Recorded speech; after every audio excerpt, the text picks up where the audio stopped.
Good evening, everyone. I am Damini, and I welcome you all to today's session in the Stories of Women's Identity and Social Control under TMYS Review December 2021 in collaboration with the Oxford University Press. We are also calling for submissions of stories, poems, and essays on the topic. For more information about the project, please visit www.tellmeyourstory.biz. Today, to discuss the topic of occupation, finance, sustenance, widows and their movements, we have with us Dr. Malashri Lal and Ms. Meera Khanna. Dr. Lal has been a professor in the English department and former director of Women's Studies and Development Center at the University of Delhi, has a specialization in literature, women and gender studies, about which she has 16 books. She is a member of the English Advisory Board of the Sahitya Akademi. She is currently the Secretary General of the South Asian Network for Widows Empowerment in Development, Secretariat India at the Guild of Service, New Delhi. Ms. Khanna is a writer, poet, and gender rights activist and works voluntarily with the Guild, an NGO in consultative status with ECOSOC, combining grassroots work and advocacy interventions. She was a member of the Expert Committee on Widows, constituted by the National Commission for Women in India, and the member of the Expert Committee constituted by the Supreme Court of India. She has worked extensively with the conflict affected women and children of Kashmir, and her main focus of work is on underprivileged women, particularly widows and single women. She has written papers and features on women's rights and widows' rights for conferences, newspapers, compilations, international forums, and the UN system. We welcome you both to today's discussion. So, without further ado, I would like to invite Dr. Lal to share with us her perspective on the topic today. Over to you, ma'am.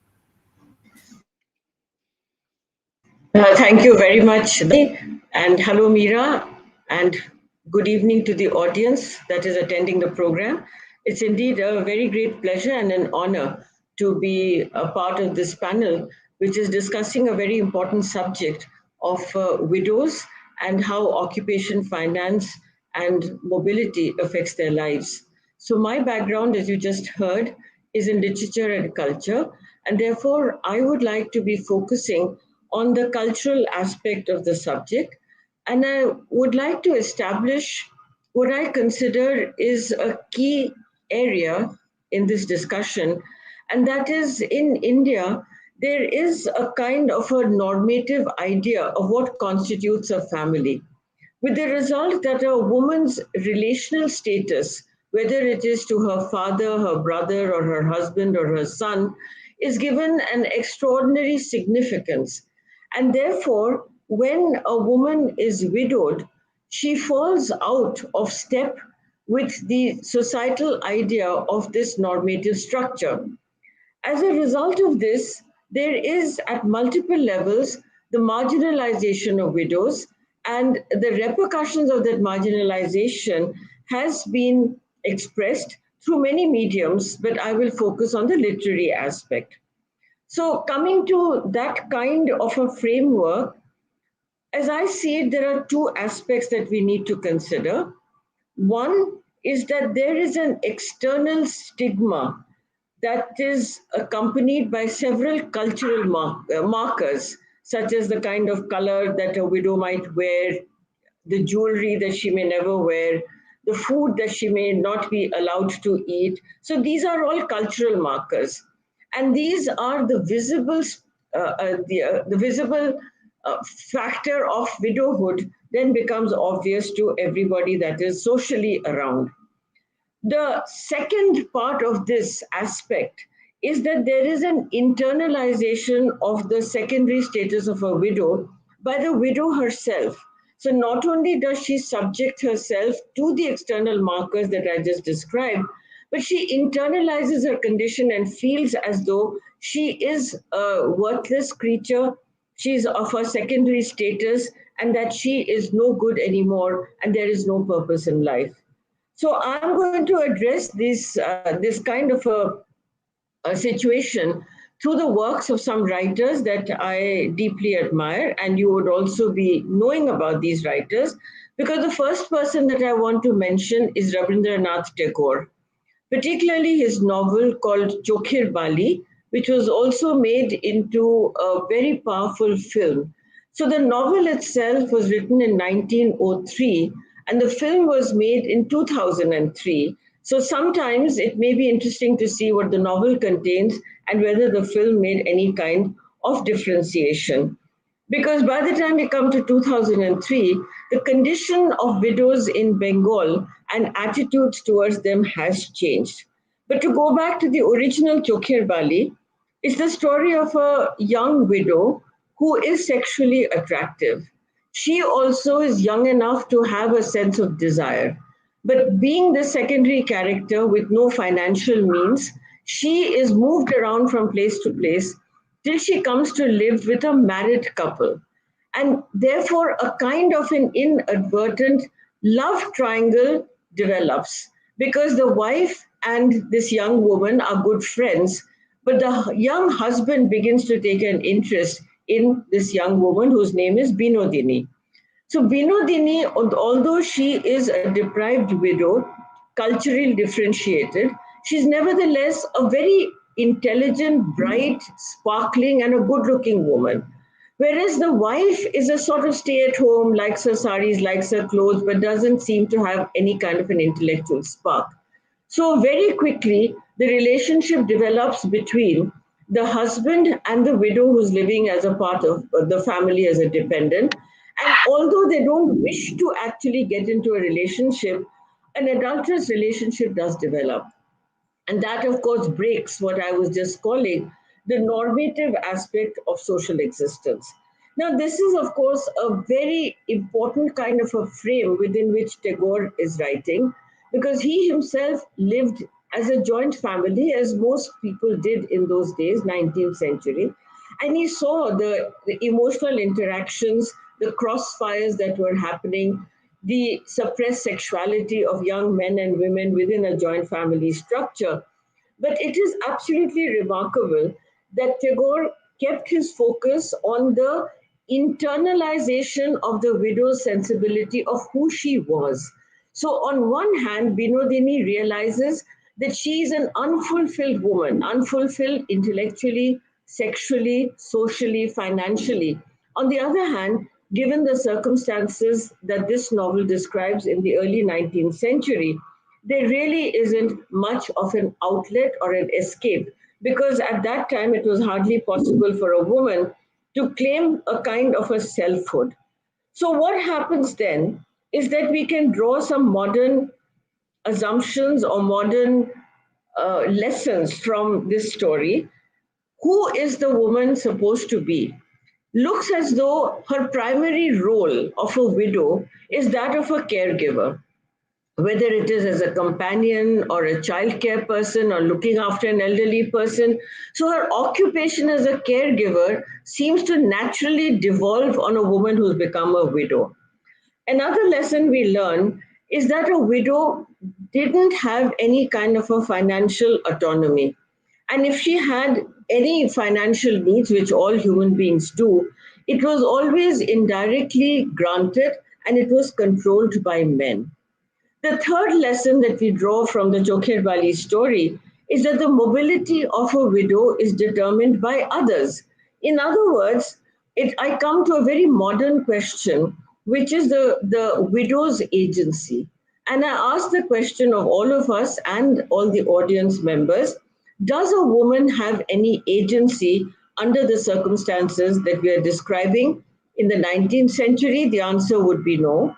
But when we move into our contemporary times, surely we want our world to change and the woman to have agency. I come now in the second part of what I'm saying to my experience and learning from the organization called SANVED, that is the South Asian Network for Widows Empowerment and Development, where I happen to be looking after the secretariat under the overall umbrella of the Guild of Service. Now, here information is pouring in from 6 member countries: Afghanistan, Bangladesh, India, Nepal, Pakistan, and Sri Lanka. And the evidence that is showing is that empowerment can only come to widows in any of these countries if they can show resource control, if they can have strength of mind. So, although 150 years have elapsed from Tagore's time, the dilemma is still the same. What are the cultural markers and what is the inner strength or lack of it that the widow displays?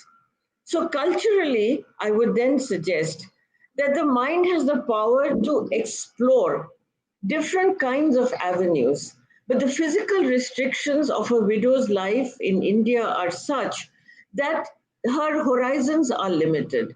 And I come to my third example here, and this is Indira Goswami, who you may know is a Gyanpeeth Literary Awardee, who is a professor in the Modern Indian Languages Department of the University of Delhi. She became a widow at a very young age, and she wrote a kind of a masked autobiography in a novel which is called In the Shadow of the Blue God. What happened to Indira is that in a very happy married situation and very young, she lost her husband in a car accident. She came from an affluent family in Assam, in Guwahati, and there was no great stigma on her to go into the life of a traditional widow. Nevertheless, Indira records, and she also became a good friend to me, so we would talk about this. Indira records that somewhere inside of her, she felt the compulsion to live the life of a widow as had been culturally defined. Her family, in fact, gave her the option to go to England and study. But it is she who chose the option of going to Vrindavan and experiencing the life of widowhood as the Vrindavan widows live it. So, this novel, Shadow of the Blue God, is of course Krishna, describes her life in Vrindavan through an imaginary character called Saudamini. And when Saudamini lives this life, internally, intensively, emotionally, she realizes that along with the so called devotion to Krishna, there is a great deal of fraud, cheating, all kinds of oppression, all kinds of cruelty, mental as well as physical. And she becomes completely disillusioned with the so called idealization of the devotional life of a widow in Vrindavan. Now, towards the end of the novel and Indira's own life part company, because Saudamini becomes delusioned but nevertheless can't get out of that internalization of her widowhood identity. But Indira Goswami certainly got out of it. When I met her in the 1990s in Delhi University, she loved to wear red and gold. She always had a large red bindi on her forehead, and she always loved bright red lipstick. So, back to the cultural markers, she realized that one has to tackle both the internal life, the internal conviction, and also the external markers. She traveled the world over. She set up her own NGO. Of course, she became a very well known writer. And she was so much of a peace activist that when Assam went through the periods of insurgency, it is Indira who was chosen by the government to be the ambassador of peace. And she mediated between the government, the state forces, and the so called militants. And she did an excellent job of it. Nobody thought that a woman who looked so feminine, so traditional, so soft in her ways, could actually have this kind of an inner strength. But Indira, to my mind, is an absolutely fantastic example of how a woman can actually free herself from the shackles of widowhood and its identity markers. I will now end by referring to a very contemporary novel from Bengal, and this is by the writer Bani Basu. This novel is called Shet Pathorer Thala, or The Plate of White Marble. Now, we are all aware that a widow's food traditionally changes completely. She is to be a vegetarian, eat only one meal a day. She has to dress and live very simply. Now, this novel, interestingly, is set in 1950 in Calcutta, metropolitan Calcutta. And even then, in a well to do household, when this young woman becomes a widow, her husband suddenly has a heart attack and dies, and nobody in the family wants to be cruel to her, but the custom of the family, it's a well known, well placed family, the customary practices dictate that the daughter in law has to observe certain rituals of widowhood. So, and this woman also internalizes it, although we're talking of 1950s. She suddenly starts wearing plain white saris, she casts off all her jewelry, and she picks up this white marble plate on which her food, simple food, is served. She sits in a corner of the dining room and she eats quietly facing the wall. Nobody has asked her to do this. And her mother in law, who is very well dressed, father in law, who is very well educated, they are at their wits' end as to how to mix and match the customary requirements and yet not be cruel to her. That, of course, is an impossibility. The story moves in a very interesting plot structure. There is a bachelor mama, the young woman's mother's brother, who comes and he realizes that unless this young woman is physically taken away from this environment, it's very difficult to break through the customs of widowhood. So he convinces the family, and they readily agree, that her parents are no more, but the house is sitting there unused. Why doesn't she take her son and just go live there? Meanwhile, the son, little boy of about 6 or 7, is going through very traumatic disorientation because this mother is no longer the mother that he used to know, a well dressed mother, a well spoken mother, a storytelling mother, a singing mother. She's none of that. So then a new life begins for this young woman with her son in her parental home. And that's where the novel turns very, very positive and brings us back again to this matter of occupation, finance, and mobility. She takes on a job. She is a teacher in a school first, then she moves into a different kind of a corporate life, does well, earns well, dresses better, very well, in fact. And the son, as he grows older, keeps encouraging his mother. So then she has a new occupation, she has financial control and the mobility. She begins to travel and she runs this beautiful home, and the novel ends, therefore, on a positive note. So I would like to therefore come to my conclusion that a widow's faith in her own agency is extremely important. In fact, it is crucial to transformation. Now, I do understand that the examples that I have given, because they're literary examples, are located in middle class or well to do households. But my purpose is to say that we should not associate widowhood only with poverty and destitution. There is a deep seated oppression in so called polite societies of middle class and upper middle class living. But the topic that you have chosen today about occupation, finance, and mobility or movement, these indeed are to be examined through different levels of widowhood experiences in India. Thank you very much for giving me a chance to present my views. Thank you so much, ma'am. That was extremely interesting and enlightening. And there were some wonderful examples there.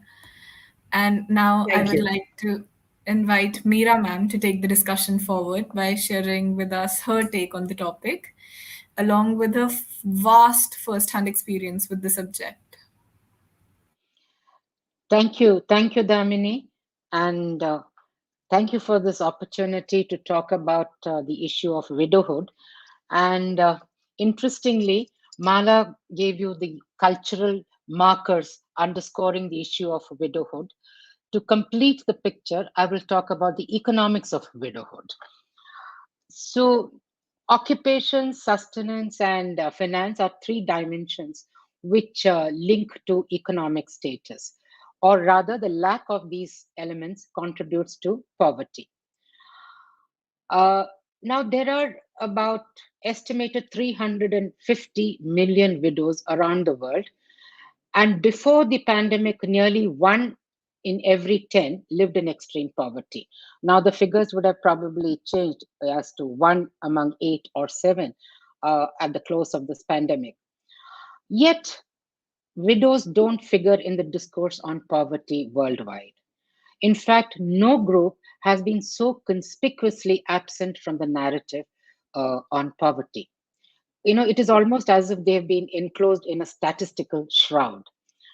But widows across the world, and I say this with both first-hand experience of the status of widows in South Asia as well as across the globe, widows are culturally ostracized in many communities, socially marginalized, and across the globe, economically deprived. I mean, a majority of them would be economically deprived. Now, of course, the question arises, why do widows matter? Because almost worldwide, widows comprise a significant portion of all women, ranging from 7% to 16% of all adult women. And in places where there is conflict, and in many regions of this world there are conflicts, it would be higher than 16%, this proportion. In India alone, we have 44 million widows, which is more than the population of Sweden, Norway, Finland, Denmark, and Belgium combined. So it is a large community that we are talking about. Many more women than men face the likelihood of being widowed for a significant portion of their lives. And many women are widowed when they are young and remain widowed the rest of their lives. Many widows cannot depend on support from their in-laws, parents, brothers, or even daughters. And given that adult sons are traditionally the most reliable source of family support, young widows are economically and socially more vulnerable on an average than the older widows. And finally, there is an overlap between the incidence of widowhood and aging among women, and this has serious social and economic consequences. Large number of elderly and widowed women with not much access to income forms the future scenario. Now, while widowhood is a natural stage in the life cycle of a woman, the changes that it brings are enormous. And this is where I want to talk about the migration of widows. Often in our country, one of the first consequences of widowhood is the loss of the marital home. It could be because often the widow is blamed for the death of her spouse, or it could be due to the greed of the family, which wants to deprive her of a share. So there is a migration from the marital home to the natal home, which Mala talked about in the last example of the book that she gave. There is a migration from the marital home to the natal home, and this migration itself brings a host of issues because she becomes a reluctant dependent on her natal family, which may or may not welcome her. And the other kind of migration is achieved through the insidious pressures put on a widow, particularly an older one, to turn her mind away from the material world to the austere world of being dedicated to the Lord. And this explains the migration of widows to Vrindavan, Varanasi, Tirupati, and Haridwar. It also explains the large number of Bengali and Bengali speaking widows in both these places of Vrindavan and Kashi.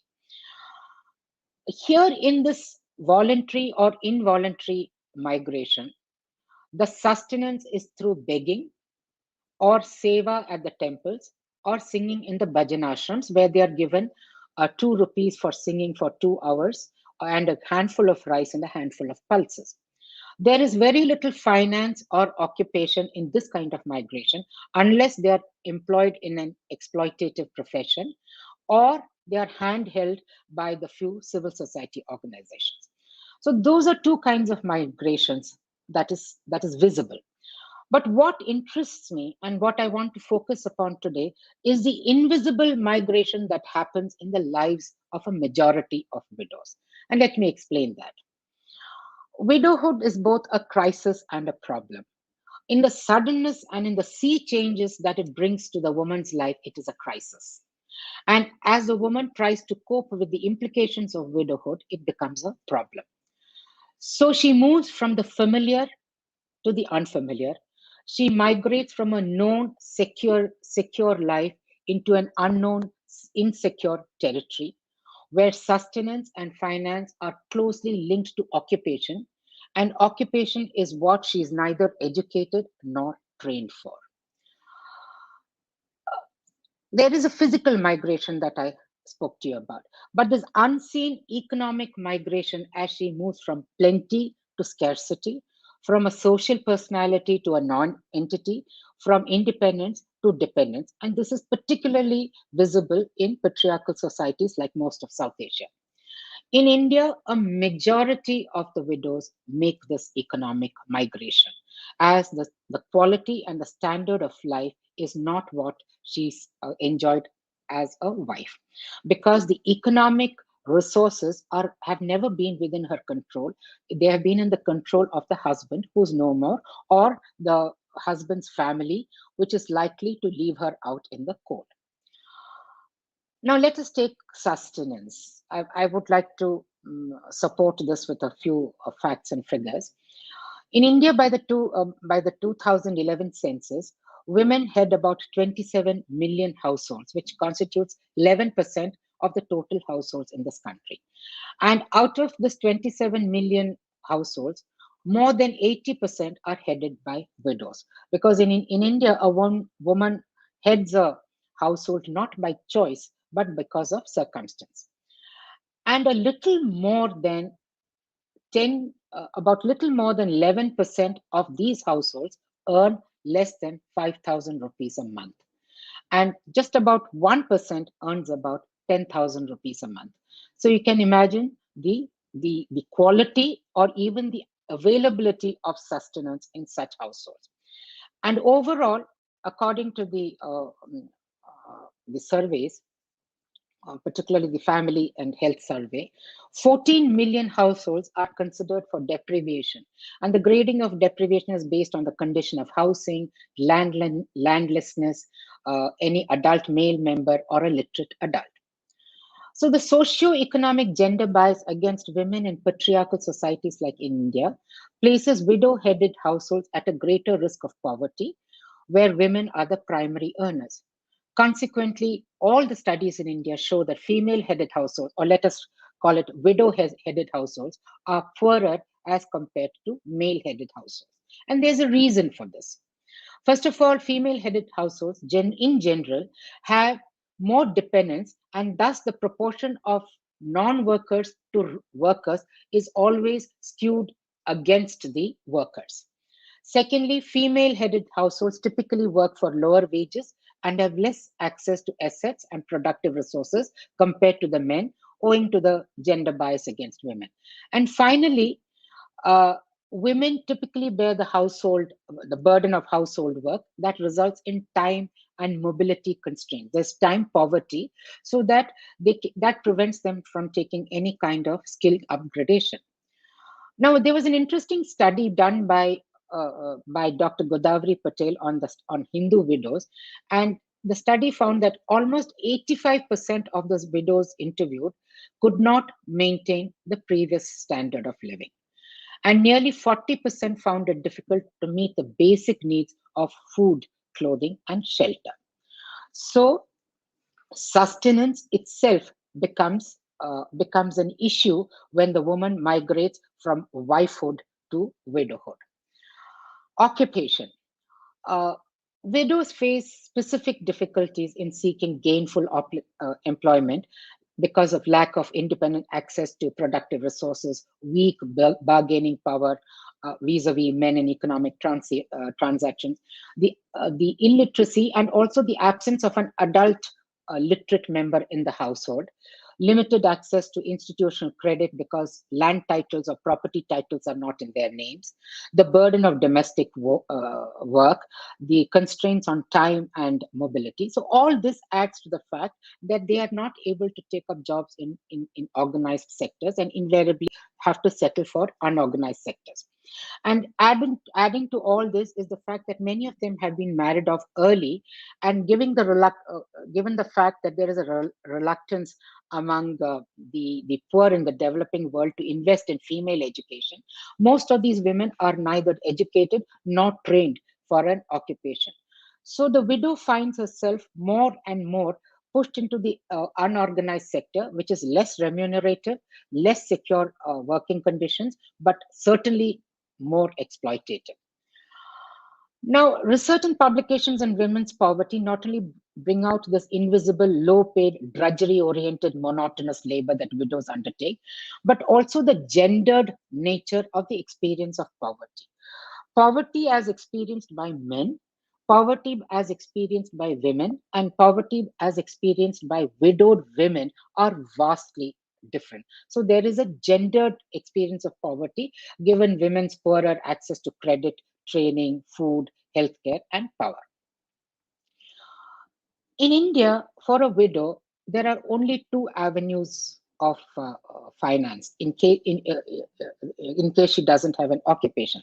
One is the government pension, and the other is property and land rights. Now, land rights, as you know, in 2005, the amendment to the Succession Act brought about female and male rights in agricultural land at par on all the states. In fact, what happened was that the daughter becomes a co-parcenary in the ancestral property. Now, uh, because the daughter has been given the same right as the son in the landed property, it actually brings down the share of the widowed woman. I'll explain it to you. If there is a property of 10, and it is divided between the co-partners, that is the man, his son, and his daughter, so each would get 3.33%. If the daughter was not a co-partner, then it would be divided by 5 and 5, 5 and plus 5, which means the widowed woman would have actually inherited 5 of her husband's share. But when the daughter is given equal share, she actually inherits only 3.33%, because the widow is not a co-partner in her own right in the landed property.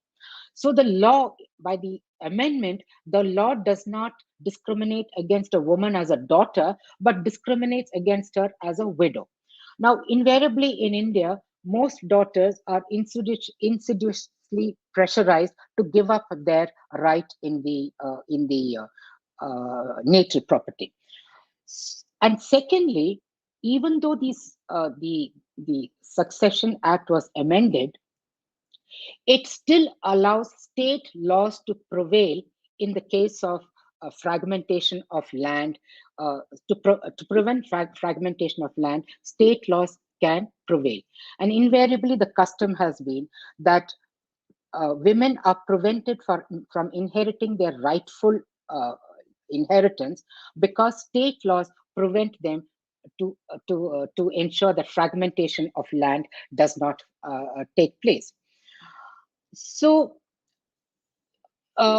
because even though the law has given the right of property to a woman, customary laws, state laws prevail in such a way that her right is never fully hers. And even if it becomes fully hers, if the title deed is with her, the usage right may not be with her. And secondly, she does not have the access to the legal resources and to material resources to even fight a case. Now, the other part, like I said, was the pensions. Now, as we know that in India, the Indira Gandhi destitute widow pension prevails, and this is given by most states. It's a center state program. The amount of money is about 200 rupees, and states are asked to at least match that, and if not not lower it. Some states, of course, give 2,500 rupees as pension per month. Some give 1,500 rupees, but it is in a quota system. Each district can recommend only so many widows for the pension scheme. And there are many roadblocks to this. The forms are not user friendly. She has to give a birth certificate, a medical certificate, an age certificate, which and everyone who gives a certificate asks for money. And the she has to get it attested by the sarpanch or the taluk officer or the BDO, which again means an extra expense. Many widows do not have that mobility to go to the district headquarters to get this attested. And now with all applications being online, it becomes even more difficult. She's not just illiterate, she's also digitally illiterate. So until and unless there is a civil society organization which helps her to fill that form, she cannot access the pension, or she has to depend upon what is called an agent to help her to get the pension. So there is a large gap between the actual law or the actual scheme or the project and the actual access of the women, of the widow, to her right. Now, I'd like to conclude here so that we can take a little more time for question answers. When a woman becomes a widow in a patriarchal society, she migrates from an extremely secure way of life. She migrates to an insecure way of life where the basic sustenance may not be sustainable. Finances are scanty due to the skewed property rights that discriminate against her. And sustainable occupation is well nigh impossible given her lack of education and training. Now, the United Nations once said that that poverty has a woman's face. I would go a step further to say that poverty has a widow's face. Thank you. Thank you so much, ma'am. That was absolutely wonderful. And there were so many important points that definitely need to be brought into the mainstream discussion about economics. May we now proceed to the question and answer session? Okay, so I would like to begin since both of you talked about the physical migration from the marital home of a widow to the natal home or to alternate places such as Vrindavan or Kashi. Widows, since they often need to depend on the economic cushion left by their late husbands for at least the immediate future, it is to say that there are very large stakes in the issue of inheritance after widowhood. How would you say one may protect a widow's legal right or safeguard this effectively in the face of claims or pressure or sometimes even harassment by their in laws to leave this marital home, which is often owned by their late husbands?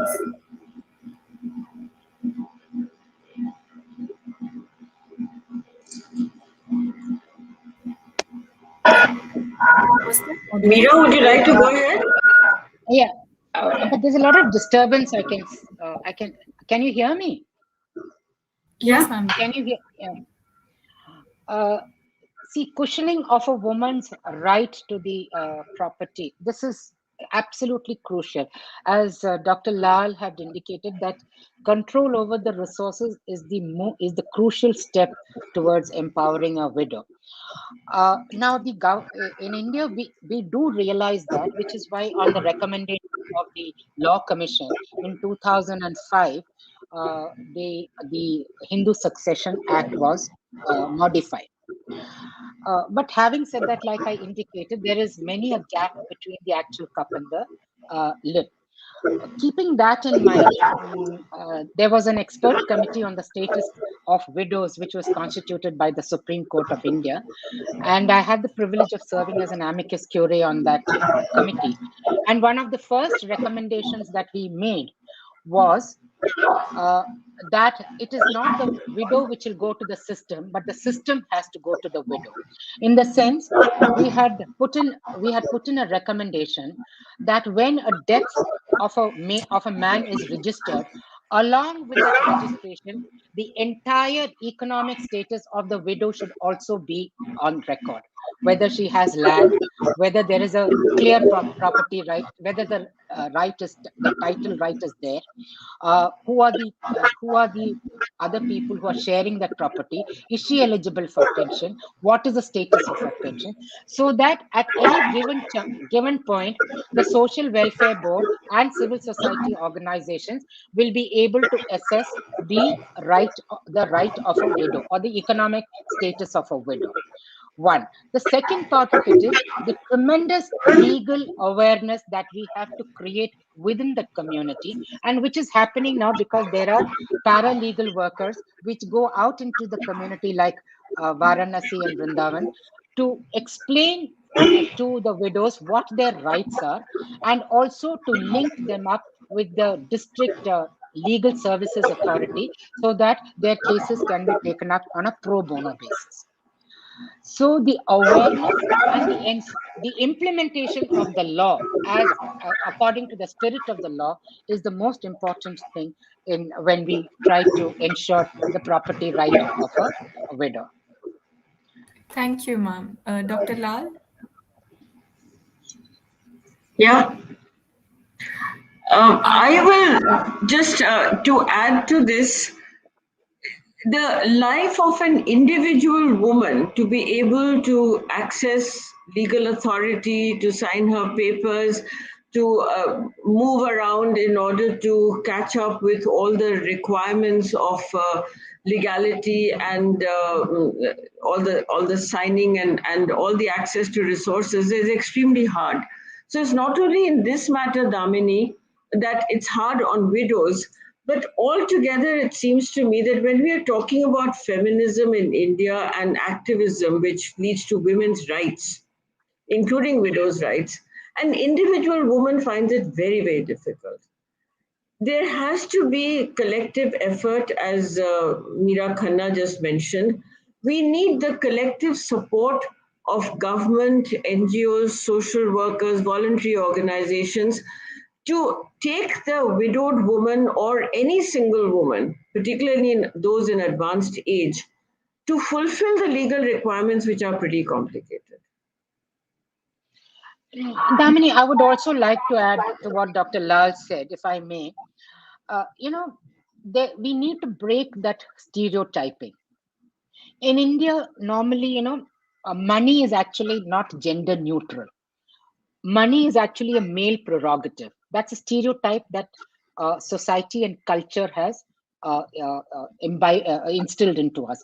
That all money matters, property matters, finance matters, investments, equity has to be handled by the man. Which is why across the country, when even an educated woman becomes a widow, she is absolutely ignorant about what her financial status at that point of time is. Which that is because right from the beginning, women they fall into the same stereotype of allowing the or I won't use the word allowing, of enabling the man to be the actual decision maker on all things that are related to the economic security of the family. That is where I think that stereotype has to be broken. Women have to understand that access to finance is not gender neutral, it is gendered. So we have to break that stereotype. Definitely, ma'am. Thank you so much. So, for my second question, Dr. Lal mentioned this traditional role of a woman as a caregiver.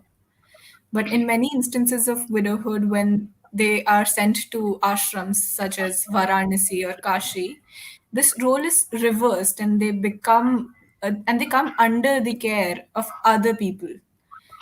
And in this case, they often have to depend on government pension or their own children, which are avenues which are often close to them or maybe insufficient due to multiple reasons, which Meera ma'am also mentioned. So, what kind of occupations, and specifically for elderly widows who may not be able to start a full fledged career at their ages, what kind of occupations may then one envision to help these widows without any professional training so that they can maintain at least a degree of independence? And what mechanisms do we need to facilitate these occupations? What I meant about the caregiving is, of course, again, culture specific. The families tend to look upon the middle-aged or older but physically capable single woman, whether she's a so-called spinster or she's a widow, as the customary caregiver. So somebody falls ill, call the proverbial Meera Masi to take care of her. Anita Desai has lovely stories about that. Somebody needs to have an extra hand because at the cooking, because there's a huge festival coming up and 200 people have to be fed. And I'm talking of pre-catering days. Call that proverbial Meera Masi to come help out. So caregiving of the family, because it is assumed that a widow doesn't have a family responsibility that is strictly her own. So she can fit in with the larger domestic scenario of almost anybody else. Now, you're entirely right about women going to Brindavan or being sent away to Brindavan. Many of them come of their own will, which to my mind is also another kind of caregiving, because they look after the ashram, they look after each other, they serve the deity. The mental conditioning, this is what I was emphasizing, the social conditioning is so strong that they see that as a purposeful life. So unless there is, as Meera said, the breaking of stereotypes through legal and social thinking and action, the stereotypes are very, very dominating. Damini, to add to that, there are best practices on building economic capacities of widows, and we have seen that during our grassroots work. Like Dr. Lal mentioned about caregiving, there has we have attempted to actually monetize that caregiving. Now, many of these women actually are naturally their caregivers, so we've given them these auxiliary nurses training course or the geriatric care course, and the young widows who are on the younger side and are able to do that kind of a job, they're able to get a decent occupation and decent job, in fact employment in the hospitals or in the clinics or even in homes as caregivers. So their inherent quality and what society has pushed a certain role on them, we try to monetize that capability. And normally in the when building capacities of widows, we divide them into the young widows, the young old widows, the middle old widows, and the old widows. Now, the old widows, obviously, they cannot do anything, but the rest, in fact, Dr. Lal is also part of the project that we have recently begun, which is to give a small collateral free, paper free loan to widows to start their own enterprise. And we have widows who at the age of 60 have started a tiffin service, and none of them ever defaulted on their payment. So with the result, what happens is when they are in control of the resources, they are also in control of their lives. And when they are in control of their lives, their self-esteem is different. So then you cannot economically deprive her or marginalize her or ostracize her. And I say this I would like to put this in capitals.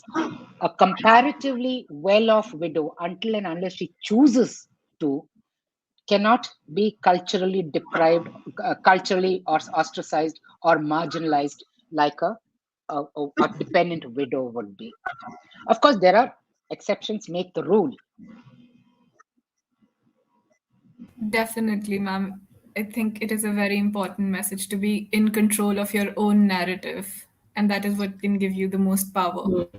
Yes. Lastly, I would also like to bring Very focus to the true. current COVID situation. Sorry.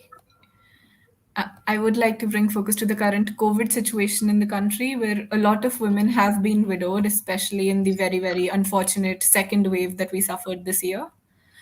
So, the shock of such a loss in itself is extremely difficult to cope with psychologically and pragmatically in terms of finances.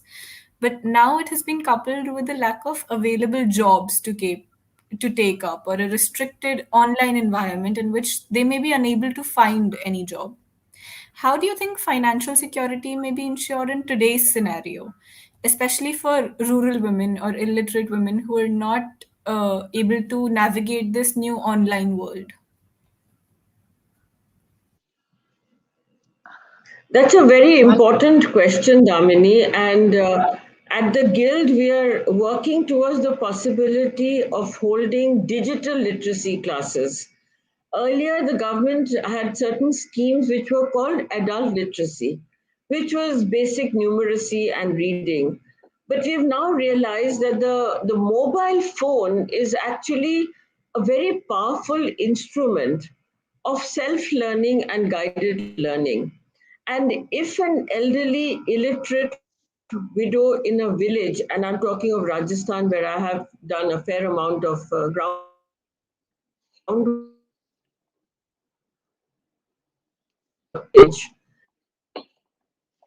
also to the advantage of her economic gainful occupation.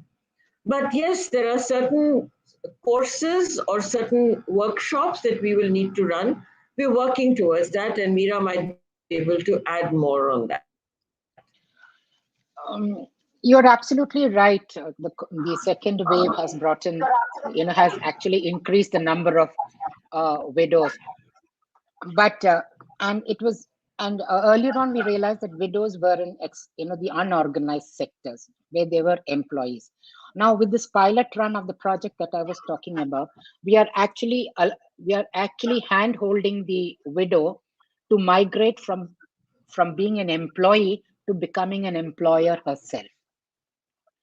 And it is absolutely surprising as to what a small amount of seed money can actually catalyze the business aspirations of these women, because most of them have inherent knowledge and inherent intelligence which they are able to bring. The only thing that they were lacking was resources, and the other thing that they were lacking in was somebody to believe in their dreams or their aspirations. So by giving that small collateral free loan, and by telling them that we have the confidence that they will actually do their business, make their business a success, they have become, from employees they've become employers.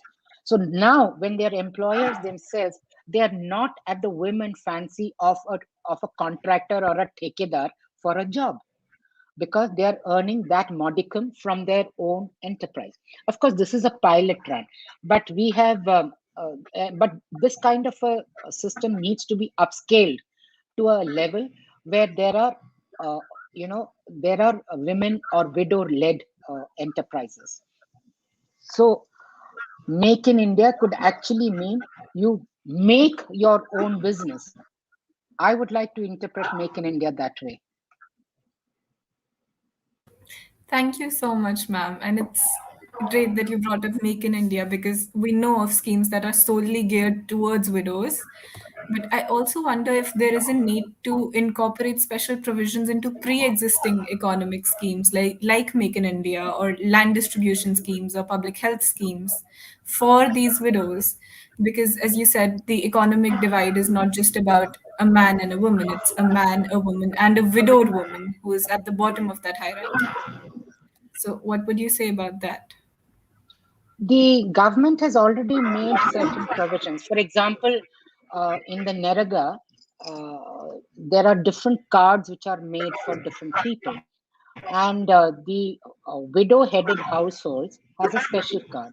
And there is a directive to all states that priority should be given to widow-headed households when jobs are being handed out under the scheme. So there are provisions which have been incorporated, but obviously it is not enough. When you're talking of 44 million widows, you need a it cannot be on a piecemeal basis. It has to be a very holistic 360-degree approach to the entire issue of widows and widowhood, which is what the recommendations to the Supreme Court have been emphasizing. Thank you so much, ma'am. I would like to So, conclude. I Sorry. would in fact add to that and say that the provisions are there of the government, many schemes are there. The responsibility is that of civil society to see that these are implemented. And for implementation, there is a process. there is also the inner conviction of the widowed woman that she needs to do this for herself. So, once again, it's the outer and the inner which have to coalesce and come together if we are to see an improvement